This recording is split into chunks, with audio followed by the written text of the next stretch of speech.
Alright, so I think that one dilemma that arises with the Intel Pentium kind of floating point division situation is whether or not it's ethical that Intel should have been, or it was right for them to pretty much refund any customer that requested the refund, and I think that it was unethical for them to have to do so, refund any customer, excuse me, that demanded a refund through act utilitarianism, because it was a huge waste of their money, basically.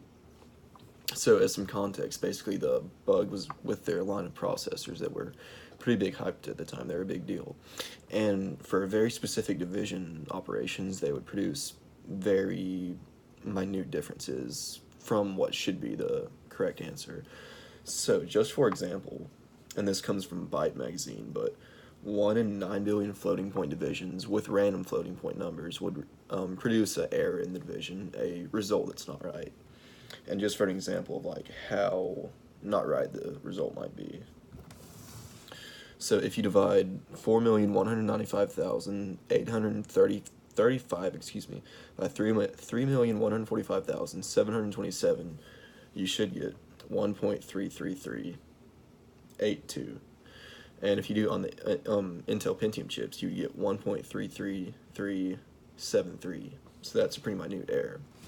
And as I was saying, I think that it's unethical because basically that's a huge waste of their money, and it could be used better ways. So let me find it. I lost it.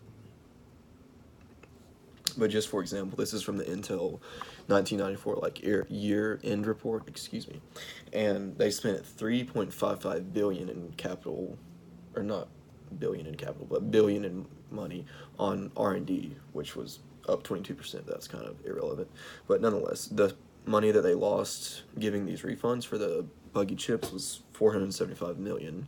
So that's 13% of what they spent on R&D. Was the equivalent was spent on refunding these processors, and that's money that could have went into other R&D directly, well, into that 355 billion, or 3.55 billion, excuse me, or it could have went to charities, or it could have went to, I mean, 1,000 other things that would have been more beneficial than, 99.9% of users getting refunds for a bug that they will never encounter. So, as I said, the details are so small and the differences that they're never going to be a big deal when it comes to, giving out change for a cashier, or, like, timing, anything like that. It's pretty much only a problem with very advanced calculations, and it was actually discovered when they were doing, I think, prime division and trying to find primes or something like that. So that's kind of the degree to what you would have to do to find these errors. But yeah, I just think it was unethical because it was a huge waste.